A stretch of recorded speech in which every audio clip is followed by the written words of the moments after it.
On s'en vient là. C'est pas? Ça vient bientôt. Nina est avec nous? Oui, je suis avec vous. Je recherche la page. Super. Ouais. Donc, je crois que c'est bon. Bonjour tout le monde. Est-ce que ça a commencé le live? Je dois être sûre d'abord. OK. Je te confirme, tu es en direct. Donc, on ne finit jamais d'apprendre. Hein? Ben, regarde, on est lié à la connexion là. Franchement, si le Wi-Fi n'est pas bon, c'est tout un tas de problèmes. Donc, bienvenue, mesdames. Et là, bon matin. Merci, Alex, d'être là. Nina, notre invitée spéciale de ce talk show. Déjà, on va commencer. Moi, c'est Martial et Son. Chacun va se présenter à son tour. Et c'est toujours un plaisir pour moi et à chaque quinzaine de venir et partager un peu avec les immigrants. Il y a quand même un petit bruit en arrière. Peut-être qu'on va voir ça. Qu'est-ce que c'est que BAI et puis rencontrer quelques illustres personnes de la communauté, discuter avec eux pour partager un peu du temps. Donc, l'objectif, c'est toujours d'accueillir, hein, de venir en aide aux immigrants, quel que soit leur pays d'origine, et c'est donner l'opportunité de se faire connaître et du coup, et insuffler vraiment une intégration facile et rapide à tous les immigrants dans leur nouvel environnement qui est le Canada, et en utilisant également cette différence comme une force. Donc, BAI, c'est Bienvenue à l'immigrant, abrégé BAI. Nous avons une page Facebook, il y a un site web, toujours avec Bienvenue à l'immigrant. C'est un organisme à but non lucratif qui a été créé en 2017 à La Salle par Madame Henriette Ovando. Et depuis ce moment, ça fait son petit bonhomme de chemin. Donc, vous voilà un peu. Aujourd'hui, nous allons parler de la conciliation famille-travail. Et on sait que le thème de la Journée internationale des droits des femmes de cette année, c'est le leadership.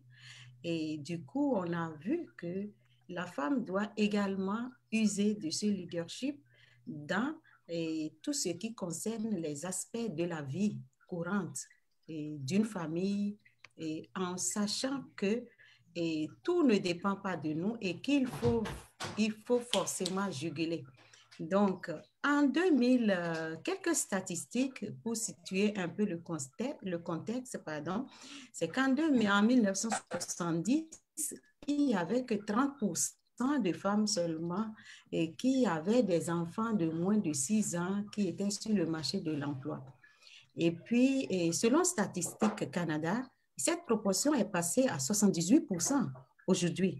Et donc, c'est la majorité des familles, les deux parents ou l'un des parents est toujours à l'intérieur ou à l'extérieur du foyer. Et on connaît tous la course, garderie, boulot, garderie, maison, souper, devoir, le bain, le dodo. C'est beaucoup de choses. Donc, aujourd'hui, on va mettre à nu tout ça. Et malgré tous les progrès en matière d'équité et d'égalité, ce sont encore les femmes qui accomplissent la majorité des tâches ménagères et qui prennent soin des enfants. Vous voyez? Donc, en un petit résumé, je peux dire que selon le ministère de la Famille, la recherche de l'équilibre entre la responsabilité et les exigences liées à la vie professionnelle ou scolaire ou parfois les deux et la vie familiale, c'est ça qu'on appelle conciliation famille-travail. Et ça fait référence aux personnes avec lesquelles il y a un lien de dépendance qui est créé, soit c'est les membres de la famille, et soit c'est la famille proche, soit c'est les amis élargis, soit c'est un peu de tout ce qui peut nous lier à quelqu'un. Donc, ça implique aussi une responsabilité collective qui interpelle plusieurs acteurs. Vous voyez, les employeurs, les établissements d'enseignement, les services publics, la communauté, les citoyens. Et donc, l'objectif, en fait, c'est vraiment d'assouplir, d'aplanir certaines contraintes et exigences du monde du travail ou de l'entrepreneuriat en vue d'une gestion beaucoup plus équilibrée du temps consacré à la vie professionnelle et à la vie familiale. Donc, vous savez, les soins des enfants, les enfants ont besoin particuliers, l'éducation, la garderie, l'école, le conjoint, le ménage, les formations, les entreprises et le travail. L'entretien de soi, ça compte aussi beaucoup.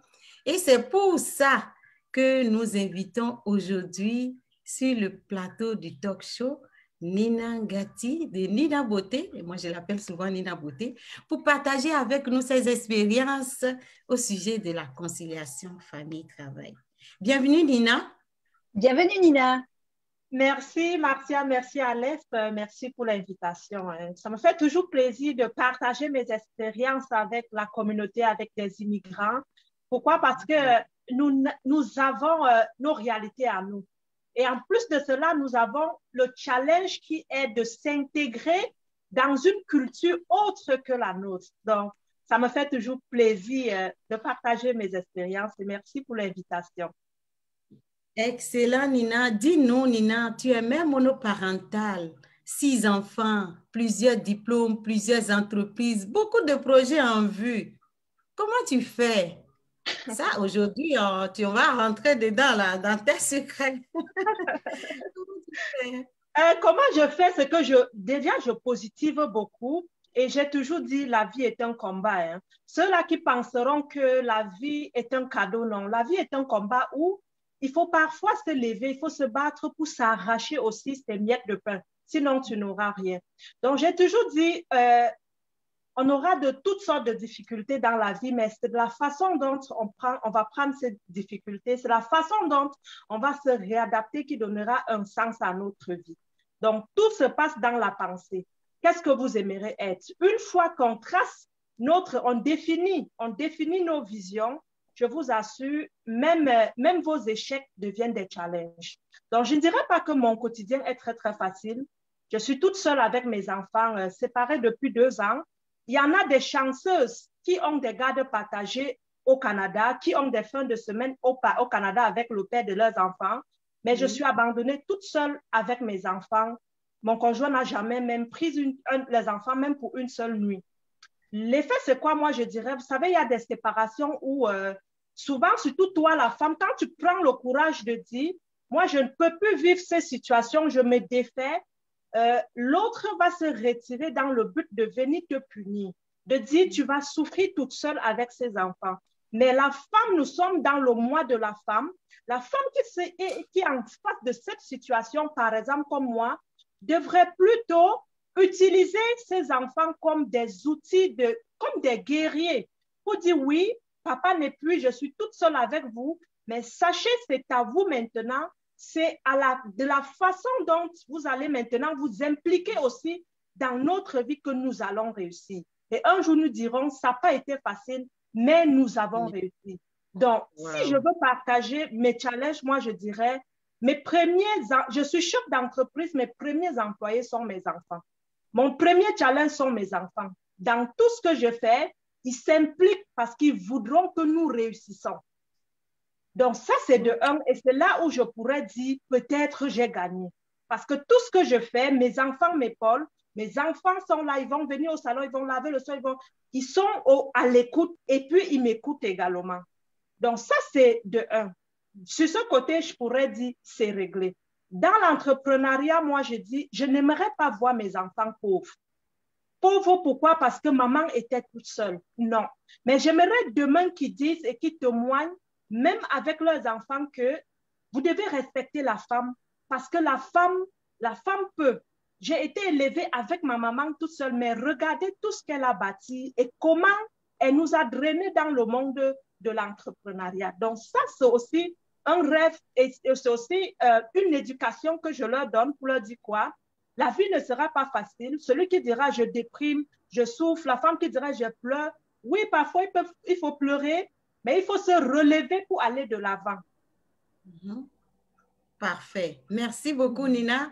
Et Alex, n'hésite pas hein, si tu as des questions. Oui, Tu sais, mais moi, je suis vraiment absorbée par Nina. De toute façon, déjà, elle a tout mon respect. 6 enfants monoparentales. Bon, écoute, rien que ça, déjà, moi, là, voilà. Donc, je suis en train de boire. Je suis en train de boire et en même temps, je suis en train de noter pas mal de choses parce que par la suite, effectivement, j'aimerais qu'on rebondisse sur certaines choses. Donc, Nina, respect. En fait, c'est quoi? C'est ce que je peux ressortir de ce que Nina vient de dire, c'est que ces enfants l'écoutent, ils sont tous ensemble. Comment tu arrives? C'est quoi l'âge de tes enfants? Et est-ce qu'il y en a de grands? Parce que je veux savoir comment. Il y en a de petits, il y en a 6 quand même. C'est qui le chef d'orchestre? Je sais que c'est toi, mais comment ça se passe? Toute seule. Bon, comme je disais, toute seule, souvent, nous sommes dans un foyer. Moi, je dis, je suis souvent contre les divorces. Hein. Mais arrive un moment, dites-vous, ce que vous vivez, la situation que vous vivez, vos enfants vous observent. Et à un moment donné, même les enfants voudraient que vous quittez de cette situation parce qu'ils vont vous aider. Donc, Oui. toutefois, ne cachons pas souvent nos peines aux enfants. Donc, mes enfants, ils sont mes guerriers, ils me soutiennent beaucoup. J'ai juste une seule fille, c'est la plus grande. Elle est déjà adulte, bientôt 18 ans dans quelques mois là. Il y a son petit frère 15 ans, il y a 13 ans, il y a 10 ans, il y a le plus petit qui a 4 ans. Donc souvent, quand je suis fatiguée, ils savent que maman doit aller se reposer. Maman, on s'en occupe. Maman, on fait la cuisine. Jamais le dimanche, c'est maman couche. Moi, je vais te donner le petit déjeuner au lit. Celui qui a 13 ans, c'est un garçon. Il va faire la cuisine, ils vont venir, ils vont me servir. Pour vrai, je ne me plains pas. Sans vous mentir, je me Franchement, plains Nina, pas. il y a quelque chose que je voudrais mettre en avant parce que les immigrés, effectivement, on est plusieurs cultures autour de tout ça. Donc, toi, tu es camerounaise. On ne se cachera pas que suivant les cultures, on est plus ou moins à l'aise avec l'idée de faire travailler nos enfants. Travailler, c'est parce que c'est le mot qu'on emploie, mais on s'entend que c'est un grand mot. Là. Et je sais que, par exemple, j'ai l'impression, en tout cas, que les immigrants sont plus prêts, justement, peu importe nos origines, on est plus à l'aise avec le fait que nos enfants, il faut les responsabiliser de bonheur. Alors que le choc, quand on arrive ici, souvent, c'est que l'enfant ici est roi. On ne se le cachera pas, l'enfant ne fait rien, on sert l'enfant. Et je trouve que ça, c'est une grande force de la part des immigrants, parce que dans notre éducation, on le sait, nous, en tant que parents immigrants, que déjà notre vie ne va pas être simple. Déjà parce qu'il faut s'adapter, on est en train de tout redécouvrir, on ne comprend rien à ce qui se passe autour de nous. Donc, on sait qu'en tant que parents, ça va être dur. Et on sait que nos enfants, il va falloir qu'on les drive rapidement, qu'on les implique rapidement parce que c'est un instinct de survie. Là. Il faut qu'on s'intègre vite tous pour tous réussir, pour ne pas vivre, comme tu disais, dans la misère et tout. Et ça, je crois que c'est vraiment quelque chose qui est commun aux immigrants, peu importe nos origines, mais c'est vraiment quelque chose de super intéressant parce que c'est une force par rapport le mode d'éducation qu'on donne à nos enfants et l'exemple qu'on donne, en tout cas, est vraiment, pour ma part, je trouve une belle preuve de ce que l'immigration peut apporter dans une nouvelle société parce qu'on a des valeurs fortes. Tu le montres, tu as des valeurs de persévérance, de résilience, tu as des valeurs qui sont vraiment... on responsabilise nos enfants, ça veut dire que ça va être des adultes responsables, mais responsables aussi de ce qu'ils vont faire dans la société de demain au Québec. Donc, je trouve que ça, c'est fabuleux ce que nous, quand je dis notre communauté, c'est-à-dire les immigrants, je trouve que c'est fabuleux cette énergie qu'on amène parce que, comme tu le disais, on doit vraiment se battre. C'est un combat, c'est une réadaptation. On a des responsabilités à prendre que quelquefois on aimerait mettre de côté, puis pourtant on le fait. Donc, moi, je suis vraiment, ce que je dénote aujourd'hui, et puis je suis contente, hein, Nina, parce que franchement, quand je vous écoute, vous me remontez le moral. Parce que des fois, moi, j'ai un mot d'ordre à la maison, c'est les obligations avant le plaisir. Puis quand j'écoute les amis qui sont québécois, les amis de mes enfants qui sont autour, ils sont choqués que je parle comme ça. Mais, et je dis toujours à mes enfants, ils sont choqués. Puis chez nous, tout le monde travaille. Il y a pas de, t'es pas devant sur le canapé pendant que maman elle fait la bouffe là. Je trouve ça tellement fabuleux parce que là, grâce à ce que tu dis, hey, ça rejoint. En fait, je suis pas une mère tortionnaire, non. Non, merci Nina. En fait c'est ça, hein, c'est pour dire, on a dit, on est différent, mais c'est quand même une façon de faire.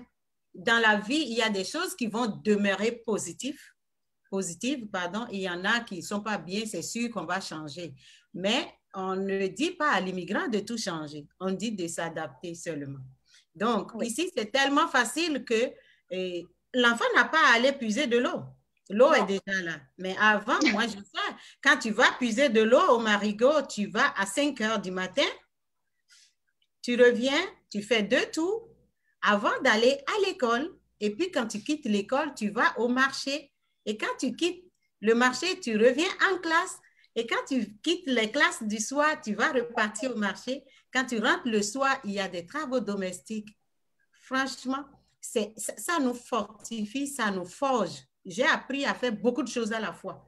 Au moment où tu es en train d'écraser le piment pour ta mère, parce qu'il n'y a pas de moulinesse, il n'y a pas de blender. Comme ça. Il n'y a pas de blender, donc tu écrases le piment. Eh bien, avant de finir d'écraser le piment, la maman a déjà dit, ben, tu finis là, tu me nettoies et toute la table.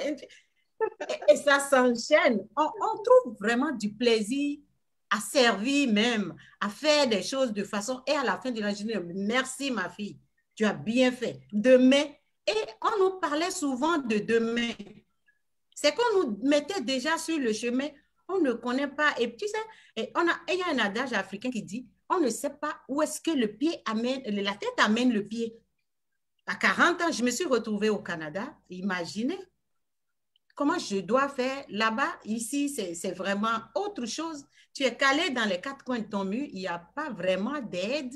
Il n'y a pas de gens à qui tu peux vraiment te confier. À part, si par chance, vous rencontrez des gens comme Alès, les Nina, il y a des réseaux sur lesquels on peut aller se rencontrer pour être un peu soulagé de façon mentale, vous voyez. Donc, du point de vue mental, déjà, c'est un problème.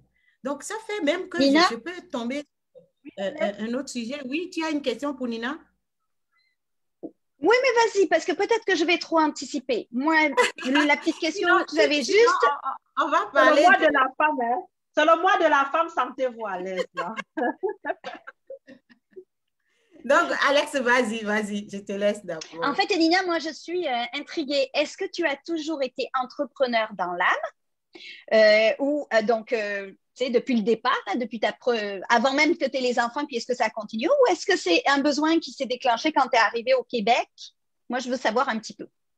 Non. Même toute petite, moi, j'ai dit, je commence dans l'entrepreneuriat, mes techniques, l'éducation financière. Hein. Moi, je ne vais pas vous mentir, mais je n'ai jamais eu une subvention venant d'un homme. Je n'ai jamais eu de l'argent venant d'un homme. Donc, j'ai toujours su entreprendre, j'ai toujours su vivre des petites économies. Moi, je sais séduire, je sais vendre. J'ai toujours dit, même aux femmes que j'encadre, que la pauvreté est mentale. Et rien ne peut, le salarial, excusez-moi le terme, le salarial, c'est de l'arnaque. De l'arnaque, pourquoi? Parce que vous passez 40 semaines à produire pour quelqu'un au lieu de réfléchir et de chercher d'autres stratégies pour multiplier votre richesse. Oui, j'ai plusieurs diplômes professionnels, mais j'ai toujours aimé l'entrepreneuriat. Disons, ça vient me chercher parce que je sais que je suis multitâche. Pendant que je travaillais comme infirmière, je pensais à plein de business. Puis je me suis dit, pourquoi ne pas me réorienter dans ma carrière qui est des businesswoman. Donc, c'est entré dans mes veines. Et je me sens bien là-dedans parce que vraiment, il y a beaucoup d'atouts lorsqu'on est entrepreneur que salarié. C'est quoi ces atouts-là, par exemple? C'est quoi qui fait la différence entre une femme entrepreneur et une femme salariée du point de vue conciliation familiale? Bon, du point de vue conciliation familiale, moi, je pourrais dire, il y a plein d'opportunités. Familiale, c'est quoi? Je peux voyager, par exemple, je peux prendre mes vacances dans le sud avec mes enfants, en train de travailler dans mon téléphone en faisant mon e-commerce. Je peux aller dans mon pays. Je peux avoir du temps pour mes enfants parce que nous sommes conscients, nous sommes dans une société où il faut être là pour des enfants, sinon l'État s'en occupe, la DPJ s'en occupe. Nous immigrons en majorité pour nos enfants, mais nous arrivons ici, nous cherchons plutôt plus de l'argent parce que nous sommes coincés avec des charges. On Et vit puis, dans tu la sais quoi, pluie. je vais rebondir en te disant que beaucoup de femmes immigrantes ont des défis liés aux heures de travail non négociables. Non négociables, des défis liés à la garde de leurs enfants, ce qui les empêche souvent soit de travailler ou parfois ce qui les oblige à laisser les enfants aux enfants mineurs seuls à la maison. On a eu beaucoup de cas de femmes où et la DPJ est passée chercher les enfants au moment où la madame, elle était au travail. Donc, comment penses-tu que les femmes peuvent procéder pour vraiment arriver à joindre les deux bouts? Parce que, et sans vous mentir, on a les voies qui sont tracées, mais ce n'est pas facile d'accès. Si tu trouves un travail, on te dit c'est le chiffre du soir. Tu sais, Martial, oui. moi, je vais te raconter une petite histoire vite fait de quand je suis arrivée au Québec. Quand je suis arrivée au Québec, moi, ma fille Maïna avait 9 ans et puis la petite Lou, elle avait 4 ans. Et on s'entend qu'on est seul, on n'a pas d'amis, pas de famille, pas rien, puis pas un sou en poche. Hein, parce que je ne sais pas si vous l'avez vécu. Nous, on faisait notre épicerie chaque semaine avec une calculatrice. Puis pour 4, on avait 150 $. D'accord? Donc, autant te dire que les courses, c'était du genre serré. Donc, faire garder quelqu'un, impossible. Et tous les travails, personne ne voulait de moi parce que moi aussi, je suis comme Nina ou comme toi. Je suis donc une slasheuse, une femme qui a plusieurs identités professionnelles. Sauf que je n'avais pas toujours les diplômes qu'il fallait. Puis, je ne parlais pas anglais non plus. Donc, une complexité à Montréal. Donc, des chiffres, on m'a proposé des chiffres de soir et tout, mais je ne pouvais pas là parce qu'on s'entend que sinon, à un moment donné, tu ne vois plus ta famille, tu ne vois plus rien. Ce n'est pas ce que je voulais. Puis, un truc qui a marché, puis je ne sais pas, tu sais, quand on parlait tout à l'heure de responsabiliser les enfants dans les tâches, dans l'aide et tout. Moi, j'ai expliqué dès le départ à Maïna, 9 ans, qu'au Québec, je n'avais pas le droit de la laisser toute seule. Si quelqu'un passait là, qu'on était dénoncé, c'était mort pour nous, c'était retour chez nous. Puis je dramatisais un peu la situation, mais c'était un peu pour expliquer aux enfants, écoute, regarde, il faut que tu gardes ta sœur parce que sinon, il n'y a pas à bouffer sur la table. Mais par contre, il faut que tu prennes ta responsabilité. Il faut que tu prennes un peu sur toi. Bon, tu ne vas pas faire la cuisine ni rien, mais garde ta sœur, regardez la télé, jouer à la PlayStation ou à ce que tu veux là, en attendant qu'on revienne. Je m'absente 2 heures, papa va rentrer. Moi, je suis encore au travail. Écoute, je compte sur toi.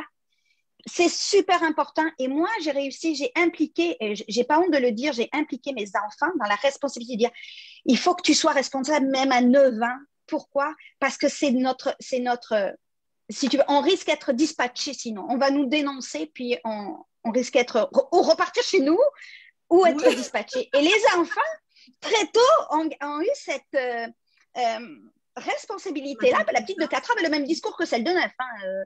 Et Lou, 11 ans maintenant, hein, l'école me dit toujours, la maîtresse me dit, mon Dieu, mais qu'est-ce qu'elle est mature! Qu'est-ce qu'elle a comme raisonnement et tout? Mais je m'étonne. Mais on les a traumatisés. On est bon pour quelques années de psychologie, je pense, plus tard. Mais donc, il y a ça aussi. C'est impliquer nos enfants et leur expliquer ce qu'on vit, puis nos réalités. On a besoin d'amener de l'argent sur la table, mais pour ça, j'ai besoin de ton aide. Est-ce que tu veux bien m'aider? Oui, tout à fait. Vraiment, Nina, merci beaucoup. Et beaucoup d'enfants, ce n'est pas la joie, c'est ce que les gens disent toujours. Mais les familles immigrantes, qu'elles soient une famille quelle que soit la race, c'est quand même beaucoup d'enfants. On vient déjà avec beaucoup d'enfants et puis arriver ici, ben, par la grâce du Tout-Puissant, on en fait encore. Et puis, ça fait que, est-ce que c'est possible d'avoir des horaires de nuit? Moi, je crois que les horaires de nuit, franchement, c'est un problème. Et comment tu as pu passer la période de croissance de tes enfants? Parce que je me rappelais un jour, j'étais venue te voir au salon et puis tu me disais, écoute, attends ici, je vais aller chercher, c'est l'heure, la garderie va fermer, je vais aller chercher mon enfant. Mais il y avait quand même des gens au salon là qui étaient en train de se tresser et puis tu as laissé les tresses. Tu vois un peu? Oui. Est-ce que tu veux j'encourage la femme à conseiller à nos femmes immigrantes qui sont en situation de « je n'ai pas le choix ». Si je rebondis là-dessus, c'est que j'ai toujours entendu « je n'ai pas le choix, je n'ai pas le choix ». Ça fait qu'elles abandonnent leur vie, elles abandonnent la vie de leurs enfants. Et puis, il y a un adage en Afrique qui dit on travaille pour les enfants. On dit tout ce qu'on fait, on fait pour les enfants. Mais on le fait pour qu'aujourd'hui, nous, on a la force. Mais demain, quand nous, on va vieillir, c'est eux qui prendront le relais et qui vont nous tenir comme leurs enfants. Et je crois qu'il y a cet aspect-là qui ne se voit plus, qui disparaît de notre quotidien et qui fait que on sait que c'est vrai, il y a les maisons de retraite, mais l'aspect social de la chose, c'est qu'on n'a pas les mêmes réalités. Donc, dis-moi un peu, qu'est-ce que tu veux conseiller aux gens? Qu'est-ce que tu veux conseiller à ces femmes-là? Le conseil que je donnerais, c'est que nous avons le choix. Hein. Nous avons le choix. C'est juste la pensée détermine nos actes. Pensons positif, pensons vision. Soyons juste prêtes. Parce qu'on dit, c'est lorsque tu es prête que tu rencontres l'opportunité. OK? Oui. Quand l'opportunité rencontre la préparation, il y a succès. J'ai un salon de coiffure aujourd'hui, je ne suis pas coiffeuse.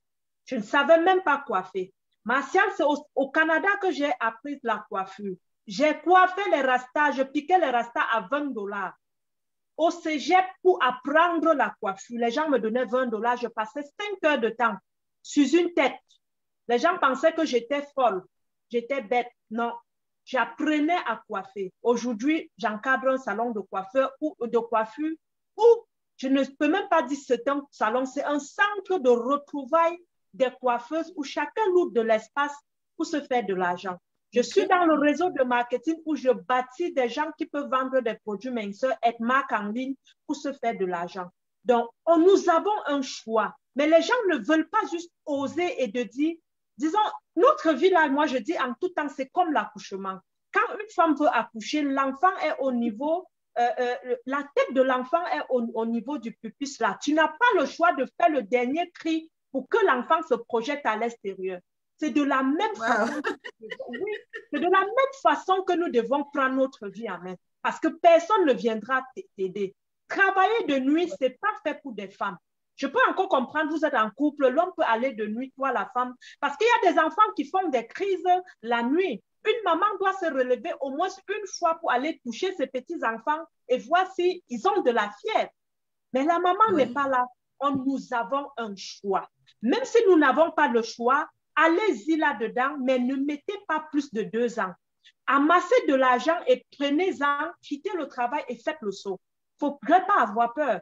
Si j'avais peur, par exemple, j'ai démissionné de l'hôpital Pierre-Boucher, où j'étais rendue à $23 de l'heure. Mais si j'avais peur, c'est que je ne suis pas où je suis aujourd'hui. Mais l'entrepreneuriat aussi n'est pas facile.